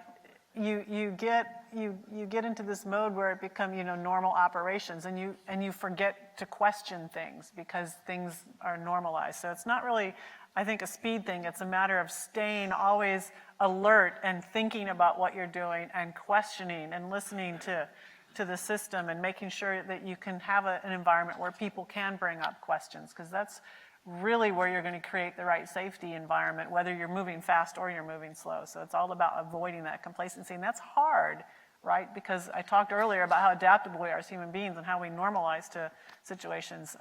If you look at those accidents, it was really all about complacency and quitting. We weren't questioning as carefully as we should have been doing. Let me amplify what Charlie said. There's another way of saying it, about going fast and slow. The worst thing you can have is an on-time failure. You get it. Chris, you're going to be on board, one of the first test flights. What's your thoughts about speed versus safety? Maybe I didn't hear your last line. So I don't think that speed and safety are synonymous. I've had the unique opportunity to watch every phase of our vehicle's design, from the engineering to the piece parts that come together. Does that make me a foremost expert? No, but it makes me a very interested watcher. We also work to a pretty specific, and Hans, I think you'll agree, set of requirements that come from NASA that are sort of bathed in the experiences and the mistakes that NASA has made in the way it has run spaceflight operations in the past. And we have a lot of help from NASA. Sometimes too much help, but I'll tell you, any amount of help in the right area is a good thing. So I think that this is a very appropriate transition between a government-run and managed program over to a commercially run and managed program with just enough of the past sort of steeped in. And Boeing, or its legacy companies, has been involved in every human spaceflight program since the very beginning, and we still work with an enormous amount of people who work shuttle. So a lot of that mentality and mindset is still there. But ultimately, I think having folks on the floor and watching the hardware come together, and I've had the unique opportunity to do that, really does build a lot of confidence. Yeah. Next question. I just want to add, my motto is only the paranoid survive. So you got to have the right amount of paranoia, and if that means stopping the launch and explaining to your customer why you stopped that for like 3 days, so be it. But it's more important to get things right than to get them done on time. Question? Yes. So I've heard so much about the cost and complexity of getting things from the Earth to low Earth orbit as being one of the barriers. A concept, both in science fiction and in some of the serious aeronautical journals, has been the space elevator. Is anybody still thinking about the concept of the space elevator? Well, I can tell you, when I was AIAA Executive Director, that we have a very passionate community inside the aerospace industry that is very enthusiastic about the space elevator. So it's still out there as a concept. Technically, I think there's still some roadblocks. A lot have to do with the strength of the cables, and people are looking at nanoparticles, and could you weave together some cables of these kinds of materials that are really super strong and can handle all the tension. But I don't know all the details. I just know there is a very passionate community out there. Well, as a material scientist, it's a very serious material science problem, but we solve things like that. Yep. Okay, next question, over here. Am I live? Yes, I am live. Andy Jackson, Section 10. I don't want to be a downer on this because it's obviously talking about human spaceflight, but humans are very fragile. And when I hear Colonel Stafford tell us how many pounds of this and how many, we need oxygen, we need this, we need water, we need food, is there an interim step that could be less expensive? The convergence of artificial intelligence and robotic design. Would it be better to construct a community on Mars which is based on robots, not on people, but the people themselves can control those robots, so you have that experience? It seems like a huge amount of the cost in getting us to Mars is protecting these fragile beings, even when we talk about radiation just getting there. So any thoughts on an alternative way to create a community on Mars without necessarily sending people there first? They could go there later. You've got Curiosity, you've got, soon you'll have Mars 2020 with an experiment called MOXIE. It's not people, but they are automated systems that are going to be doing the things that people, we hope, will do later, like extract oxygen from the carbon dioxide atmosphere, and so that we can make breathing oxygen and oxygen as a part of a fuel. So we're doing that. We've been doing that for 50 years. You know, I'm not a geologist, but I have geology friends who tell me if we had put one geologist on the surface of Mars for as long as Curiosity has been there, we probably would have explored the planet by now. So, and I don't say that as a trivial, it's not a joke, but there is this innate curiosity that humans have that we are not able yet to teach a robot. I mean, artificial intelligence, all these other things, they will be here one of these days, we think. And an example I'll give you, Hubble Space Telescope. When we found out that Hubble had a spherical aberration and we decided that we were not going to send the shuttle up to get Hubble, the National Academy put together, at the insistence of Senator Barbara Mikulski, by the way, we put together a team of people to go off and determine how we could save Hubble. That was the title of the study group, Saving Hubble.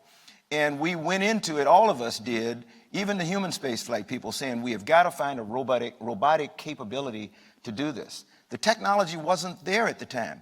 If we had that happen to Hubble today, I'm confident that we could probably put together a robotic mission that could go and do a lot of the repairs on Hubble that have been done to date, but that's because we have the experience of humans going up there and messing around with it and finding out things that we can do that we can automate. That's essentially the story, again, of the International Space Station. You've got R2, you've got, robots roaming around, spheres. We're just trying to find out, how do you offload the human from doing mundane things? And it's now time to send humans to Mars to try to pull together some of these things that the robots have been doing for 50 years now, I think. Look at it as a toolbox, right? Humans have certain skills and they come with certain pros and cons, and then machines have certain skills and they come with pros and cons. So just like your toolbox in your garage, you can't do anything with all screwdrivers or all hammers. You need a mix. And so how you design a mix of robots and humans on a mission depends upon what is the mission and what you're trying to accomplish. They both come with expensive infrastructure, whether it's in space or on the ground. They both come with fragility and limitations. So you design the mission around the tool, you pick the tools for the mission and based on what your goals and your objectives are. And I think that's always going to be the case. It's never going to be an either or an or. It's always going to be an and at some level. And let me throw one real quick thing out again. I'm a big fan of Mars. I think everybody knows that. I'm a big fan of using robots in the right place. I think before we put a single human foot on Mars, we should have an army of robots that are put there to burrow into the surface, build out the infrastructure, just the same way we do for any American soldier, Marine, airman, or anybody who goes to any of these strange places in the world today. When they get there, they walk into their hooch. They don't build it. Kellogg, Brown, and Root, or somebody else with a whole bunch of robots has taken prefab stuff over there, and they go into an air-conditioned space where they can go do stuff. Now, you still got to build, dig a foxhole when you get out into the remote parts, but we can use robots to build the habitats, and that's a business that we could be working on right now. Tom has some thoughts too. It might be slightly apples and oranges, but to follow on Charlie, it took Curiosity on Mars 3.5 years to cover the same distance that Gene Cernan and Jack Schmitt did on Apollo 17 in 3 days. And they brought back 245 pounds of rocks, the material. So you need both, but it costs more too for Cernan. Next question. A short question, but likely a bit controversial. You talk about competition and collaboration, and it seems to me that one of the big elephants in space might be China. And so I'm interested in your response in addressing the relationship in terms of space and China. Why does everybody look at me? I'm the guy that shot him. You've got again. the most recent You say what you will about President Obama and the Obama administration. In 2010, we thought we were on the verge of having another Apollo Soyuz, but it was going to be a Shinzo shuttle or whatever you call it.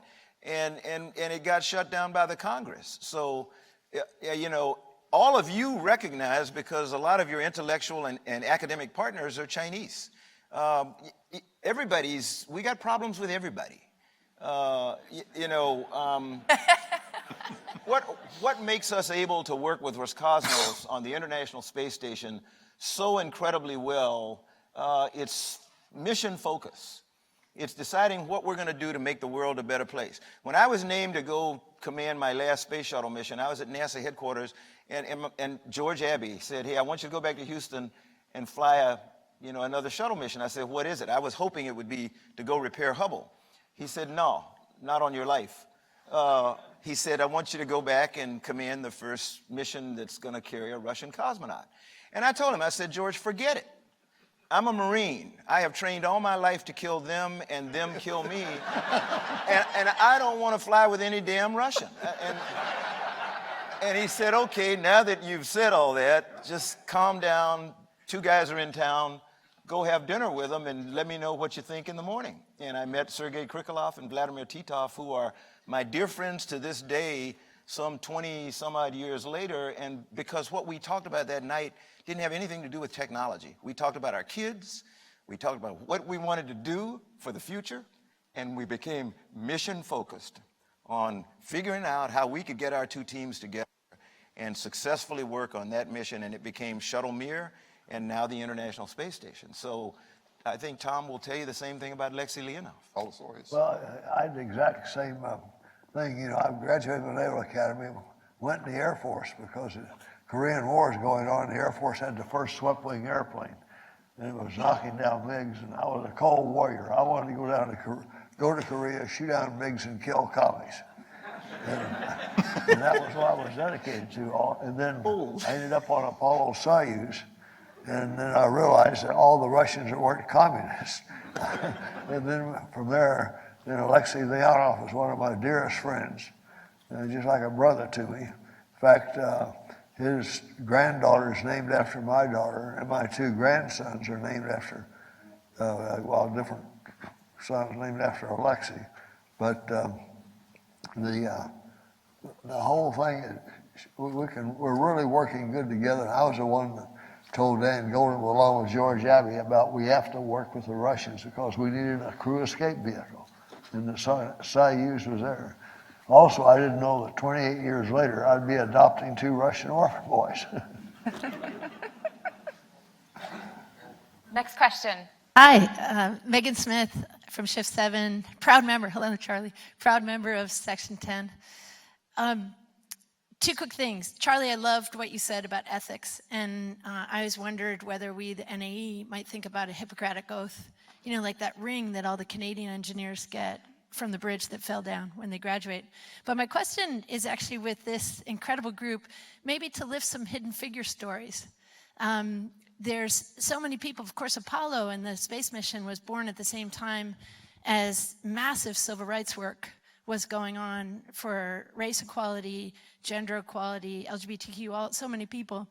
And at the time, there was a lot of discrimination in choosing who got to go and do different things, but still people snuck in and found their way to participate in these teams. And I thought maybe the panel could lift some of those stories today for us, 1 or 2 ideas. And the one I would share is Betty Skelton, who was the first known as land speed records, flight records, etc., who the Mercury 7 used to call 7.5. And she embedded with them for a Look magazine, like Time magazine story, and did every single test, met with the Russians, did all these things. There's beautiful pictures from the 1961 article, Should a Woman Be First in Space, or should a girl, sorry, back then, a girl be first in space. The spacesuits didn't fit her either, still don't. But just sharing those stories, as there are women of all races, men of color, LGBTQ folks that you might reflect on either during the space race or recently that maybe less people know that you would share, and the things that we as an academy can do to make sure those stories are more known? Thank you. So I can't share a hidden figures kind of story, but I would like to share a story that perhaps addresses sort of the root of what you're asking about. So I was in middle school when I first dreamed of being an astronaut, and I had no idea how I was going to do it. I had no idea if it was even possible, but it was something that I really decided it was just who I was. And in 1978, when I entered high school, there was an article on the front page of my hometown newspaper in small town in southern Illinois, and across the front page was splashed, "Women accepted into the NASA Astronaut Corps," and it had a picture of all the women that were in that 1978 class. And when I saw that newspaper article and that picture, that was a huge, I started crying, quite frankly, because at that moment I realized that the dream that I had was possible, that there was a path, that there were people like me that I could totally identify with doing the thing that I'd always dreamed of doing. And over the years, I have sort of synthesized that moment into the power of role models and how important it is. Everyone in this room is a role model for some constituency. And I'm not talking about gender or necessarily race, but your hometown, the high school that you went to, the community that you live in, your nieces and nephews, because kids never listen to their parents, but nieces and nephews. There is somebody somewhere that you are a role model for. And to your point, what could the NAA do? This group of people in the NAA is an incredible group of people who are very talented and very successful. And I would encourage you to get out there and be role models and encourage people and excite people about your passion in STEM. And that's really what it's going to take to create more and more people engaging in our fields. But do not underestimate the power of role models. So I'll just stop there. Another hidden figures story. I'll bring up one point. I have 3 daughters, and I became convinced early in my career that women could do whatever they wanted to. And I had the pleasure of having Sally Ride on my crew on STS-7, and she lived up to everything I expected of her, and went on to help inspire other young girls to get involved in STEM kind of projects. 35 years ago today, Kathy Sullivan and Sally Ride were on my crew on 41G, and we were going to prove that Kathy was quite capable of doing a spacewalk, because a lot of men doubted that a woman could. She went out and did the job superbly and proved that. And subsequently, we've had all kinds of women do spacewalk, and as somebody brought up yesterday, we may have 2 women go out together on the International Space Station very soon. So I'm sure Tom and Bob and Charlie could not imagine, in the 60s and 70s flying tactical airplanes with a woman on their wing, right, in a tactical aircraft. And women in combat aviation and tactical aviation came about when I was a fleet aviator, and it was a bit of a rocky start, but before too long, we didn't think twice about it. Now, on my crew, we have Nicole Mann, who is a Duke colonel in the Marine Corps, a Boeing F-18 Hornet pilot, and she's just absolutely awesome. And it's just amazing how quickly things have come about in opportunities in aviation and engineering. We had lead flight directors, 2 of them who were women, lead spacewalkers who were women. And it's just, like I said, in the metamorphosis of the last 30 years has just been incredible. And I know no one's here speaking directly about Artemis, but we can't neglect that.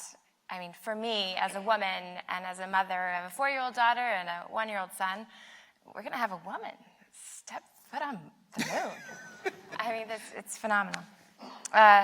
So it is time for us to begin wrapping up, unless someone at the NAE gives me permission to go further. Okay, it is time for us to begin wrapping up. We're going to be quick, but I'm going to give each of you 1 sentence, just to give a close. 1 sentence. There you go, Tom. You go first. Work hard.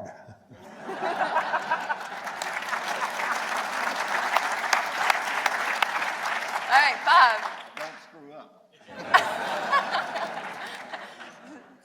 a good role model for those around you. The next 12 months is going to be pivotal for human spaceflight. Yeah. And I'm going to repeat you, don't screw up. That's the nice version. Do all you can with what you have and the time that you have and the place that you are. Really great synergy. You know, and I'll close just by saying, you know, I had the opportunity many years ago to have dinner with Gene Cernan, the last person to walk on the moon. And when he told me about his moon experience, he ended it with, it's all thanks to American ingenuity. And my heart swelled with just realizing it's not just the people in space. It's the scientists, the engineers, everyone, the entire community. You know, the space program has inspired our nation. It's inspired our world. It's competitive. It's collaborative. It's inspired adults, it's inspired kids, and I cannot wait to see what the next generation and the current generation of scientists and engineers and astronauts innovate next in space over the next 50 years. So thank you so much for all of you being here and all of your wonderful questions. Thank you so much to our panelists. It has been an extreme honor.